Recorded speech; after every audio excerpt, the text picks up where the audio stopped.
So నవీనత అంటే నిన్న కానీ ఈరోజు కానీ రేపు కానీ ఆధునికంగా ఉండే వాళ్ళని నవీనత అంటారు. నేను చెప్పాలంటే బోల్డ్ అని ఎగ్జాంపుల్ చెప్పగలను. ఇప్పుడు మనకు కాళిదాసుడు ఉన్నాడు, మేఘ సందేశం అని రాశాడు. అంటే మేఘాలు ఎలా వెళ్తాయి, ఎక్కడి దాకా వెళ్తాయి, ఏ ప్రాంతాలను చూస్తాయి, ఎంత చక్కగా కాళిదాసు వివరించాడంటే అది నవీనత. అంటే అన్ని కాలాల్లో కూడా ఉండేటటువంటి ఒక నిత్య నూతనమైన సత్యాన్ని చెప్పేది నవీనత. అంటే అసలు మన భవభూతి కానీ, భారవి కానీ, కాళిదాస్ కానీ అద్భుతమైనటువంటి సాహిత్యాన్ని సృష్టించారు. మన కర్మ కొద్దీ ఏంటంటే ఇంగ్లీష్లో ట్రాన్స్లేషన్ చదువుతున్నాం, మన తెలుగు ట్రాన్స్లేషన్ కూడా చదవట్లేదు అసలు చెప్పాలంటే. సో ఇది మన యొక్క దౌర్భాగ్యం చెప్పాలంటే.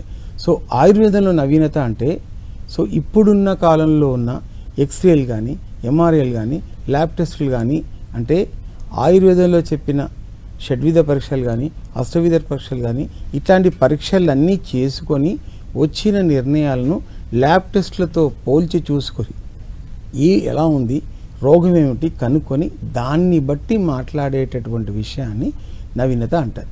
ఈరోజు మనం మాట్లాడుకోవడం ఏంటి, వెన్నొప్పి సమస్యలలో ప్రధానంగా ఎముకలు జారడం ఎలా ఉంటుంది, దాన్ని లిస్థసిస్ అంటారు. లిస్థసిస్, స్పాండిలోలిస్థసిస్ అంటే ఏంటి, రెట్రోలిస్థసిస్ అంటే ఏంటి, అది ఎట్లా ఉంటుంది, దాని యొక్క స్థితిగతులు ఏంటి, స్పాండిలోలిస్థసిస్ వస్తే లక్షణాలు ఎలా ఉంటాయి, రెట్రోలిస్థసిస్ వస్తే లక్షణాలు ఎలా ఉంటాయి, ఇట్లాంటివన్నీ చెప్పడం ఏదైతే ఉందో దాన్ని నవీనత అంటారు. అంటే పూర్వం రోజుల్లో నడుము నొప్పిని ఒక కటిబలేయంలో వచ్చేటటువంటి ఒక నొప్పి, గుద్రసీవాతం అని మరొకటని అన్నారు. అంటే ఇంకా డీటెయిల్గా దాన్ని అర్థం చేసుకునే విధానం ఏదైతే ఉందో అవి పరీక్షలను చేసిన తర్వాత ఖచ్చితమైనటువంటి నిర్ధారణకు వచ్చేదాన్ని నవీనత అంటారు. ఎవరైనా ఒకరు బాగా అందంగా ఉన్నారనుకోండి, ముక్కొంకరగా ఉంది, కొంచెం మెలకనుంది, ఆయన కొంచెం గూనిగా నడుస్తారు, బాణ పొట్టేసుకొని నడుస్తారు అని మనం ఎందుకంటాం, ఏమిటండి మహేష్ బాబు గారు అలా అంటారు, ఆయన సిక్స్ ప్యాక్ బ్రహ్మాండంగా ఉన్నారు అలా మాట్లాడవచ్చునా అన్నారనుకోండి, ఊరుకోండి సార్ ఏం మాట్లాడతారు అంటే అర్థం ఏంటి. ఇప్పుడు ట్రంప్ గారు ఉన్నారు, ఆ చైనా పైన వారు మొదలెట్టారు, ఆయన ఇప్పుడు వారు మొదలెట్టారు అంటే ఏంటి, అంటే మనం అవతల వాళ్ళు అందంగా ఉన్నారు, అవతల వాళ్ళు గొప్పగా ఉన్నారు అంటే మనం నేను ఒప్పుకోను అంటే ఏంటి, సరిగ్గా చూసి సెంటర్లో వేస్తే అయితే ఓకే అన్నట్లు ఉంది అన్నట్టు. ఇప్పుడు సో ఇంగ్లీష్ డాక్టర్ల కథ కూడా అంతే చెప్పాలంటే, సింపుల్గా చెప్పాలంటే వాళ్ళకన్నా అందంగా ఉండొద్దు, వాళ్ళకన్నా గొప్పగా ఉండొద్దు, చేయొద్దు. ఇది ఇంగ్లీష్ వాళ్ళు మొదలెట్టారు కథ, గ్యాప్ క్రియేట్ చేశారు, తల్లి పాలను మర్పింపచేసి ఈ గొర్రెపాలు తాగేటట్టుగా చేశారు. ఇప్పుడు గొర్రెపాలు మంచిది కాదమ్మా, తల్లిపాలు మంచిదని వాళ్ళే చెప్తారు. సో ఇట్లుంది వ్యవహారం. అంటే ఇట్లా కారణం లేని వైరుధ్యంతో కూడినటువంటి మనుషులు మార్కెట్లో ఉన్నారు. అసలు ఆయుర్వేదం అంటే చాలు ఏమిటో కట్లపాము కనిపిస్తే కర్ర తీసుకొని కొట్టినట్టుగా ఉంది పరిస్థితి.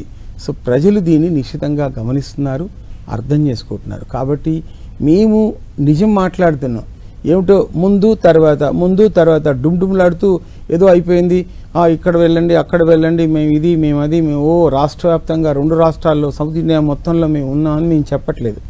మేము విశాఖపట్నం, హైదరాబాద్, బోడుప్పల్, జియాపల్లి, మేము మాట్లాడుతున్న స్పైనెక్స్ కానీ, వెల్సెరా కానీ, గురు ఐ కేర్ ఫార్మా మందులకు there is a hot demand in the grass root level. నగరంలోనే కాకుండా అక్కడ విదేశాలకు కూడా పోతూ ఉన్నాయి అన్నట్లు. సో ఆయుర్వేద మందులు అనేటటువంటివి ఏమిటో, మీరు నిన్న వేగంగా పనిచేసాయా, అవి తగ్గవు, అవి లేటు, అది వేడి చేస్తా, అవన్నీ ట్రాష్. ఇప్పుడు ఆయుర్వేద మందులు వేడి చేయట్లేదు, చలవ చేయట్లేదు, అవి నిశ్చితంగా ఉపశమనాన్ని ఇస్తున్నాయి, చికిత్స ఇస్తున్నాయి, నిర్ణీత కాల వ్యవధిలో అద్భుతంగా తగ్గిస్తూ ఉన్నాయి వాస్తవం చెప్పాలంటే. సో అక్కడ స్పైనస్ గురించి మాట్లాడుతూ ఈ మధ్య మా 7 సీటర్ ఆటో దాస్ మాట్లాడుతున్నాడు, అరే నా ఫ్రెండ్ వాళ్ళ వైఫ్ అండి, చంకల్లో చేతులు పెట్టి తీసుకురావాల్సిన పరిస్థితి వచ్చేదండి, ఈరోజు చక్కగా ఆమె అన్ని పనులు చేసుకుంటుంది, భర్తకు అన్నం వండి పెడుతుంది, పిల్లలను చూసుకుంటుంది, అంత బాగుందండి. అందరూ ఈ మందుల గురించి మాట్లాడుకుంటున్నారు మహేష్ బాబు గారు, వేగవంతంగా పనిచేస్తున్నాయి అండ్ నిర్ణీత కాల వ్యవధిలో పనిచేస్తున్నాయి, చికిత్స కూడా బాగా అద్భుతంగా పనిచేస్తున్నాయని చాలామంది గ్రాస్ రూట్ లెవెల్లో మాట్లాడుకుంటున్నారు. అంటే క్లాస్ అండ్ మాస్ హిట్ లాగా Guru eye care pharma, Shri Guru eye care pharma అనేటటువంటిది అద్భుతంగా జనం మధ్యలోకి శరవేగంగా దూసుకుంటూ పోతుంది. 1 సంవత్సర కాలమైంది, అద్భుతమైన మందులు నిన్నటి కన్నా ఈరోజు మెరుగ్గా వెళ్ళేటటువంటిది. ఒకప్పుడు మన ట్రైన్లు ఎలా వెళ్ళేది, తర్వాత ఎలక్ట్రిక్ ట్రైన్లు వచ్చాయి, బొగ్గు ట్రైన్లు వచ్చాయి, చుక్చుక్ రైళ్లు చూసాము, అన్నీ చూసాం. ఇప్పుడు బుల్లెట్ ట్రైన్లు వచ్చాయి. మరి ఇవన్నీ ఎట్లా మార్పు వచ్చింది? సైన్స్లో మార్పు వచ్చింది, ఆయుర్వేద సైన్స్లో కూడా మార్పు వచ్చింది, చైతన్యం వచ్చింది. అద్భుతమైనటువంటి ప్రగతి పథంలో నడిచేటటువంటి అద్భుతమైన ఫార్ములాను కూడా మా బోటి అనుభవం కలిగినటువంటి డాక్టర్లను తీసుకొస్తున్నాం. నాకు 14 తరాల వారసత్వం కూడా ఉంది. ఇది కూడా నాకు చాలా ఈ విషయం పట్ల నిష్ణాతతో కూడినటువంటి ఒక అద్భుతమైనటువంటి అవేర్నెస్ ప్రజలకు అందివ్వడానికి మేము ముందడుగు వేస్తూ ఉన్నాం. మీ అందరికీ తెలుసు, మేము ఒక మంచి ప్రజలు గుర్తుపెట్టుకోదగినటువంటి విధంగా అద్భుతమైన దేశంలో ఎక్కడ లేని విధంగా ఒక ధన్వంతరి టెంపుల్ను, ఒక వైద్యనాథీశ్వరం ఆలయాన్ని కట్టేటటువంటి ప్రజలకు ఒకటండి. ఇప్పుడు ఇది కాలచక్రం అండి, ఈ కాలచక్రం. సో కాలచక్రంలో రాజ్యాలు పోతాయి, కొత్త రాజ్యాలు వస్తాయి, భూభాగాలు మారుతాయి, దాని యొక్క సరిహద్దులు మారుతాయి.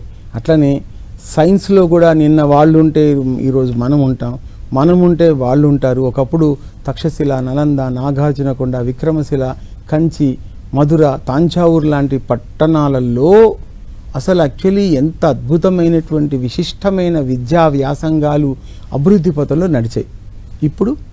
ఇప్పుడు మళ్ళీ మన స్వాతంత్రం వచ్చిన తర్వాత అట్లాంటి అభివృద్ధి పథంలో మనం నడుస్తున్నాం. కానీ మన పుస్తకాలు చదివే యూరోప్ వాళ్ళు ఎంతో ఇన్స్పైర్ అయ్యారు. నా దగ్గర ఒక బుక్ ఉంది, దాని పేరు ఏంటంటే the intellectual development of Europe by John Draper. ఆ పుస్తకం చదివితే భారతీయుల విజ్ఞానం, భారతీయుల నాగరికత ఇతరులని ఏ రకంగా ఇన్స్పైర్ చేసింది అనేది ఒక పిహెచ్డి చేసినటువంటి అతను న్యూయార్క్ నగరం నుంచి రాశాడు. అది 1860 లోపల రాశారు. చెప్పాలి అంటే అట్లాంటి పుస్తకాలు చదివినప్పుడు మన భారతీయుల యొక్క గొప్పతనం, అందులో అసలు యాక్చువల్లీ భారతీయులు ఆప్టిక్ నర్వ్ నుంచి 9th సెంచరీలో రీసెర్చ్ చేసినట్టుగా రాశారండి. సో ఇట్లాంటివి మనం చదివినప్పుడు భారతీయుల యొక్క విశిష్టత, భారతీయుల యొక్క గొప్పతనం, భారతీయుల యొక్క వైద్య నాగరికత మనకు అర్థమవుతుంది.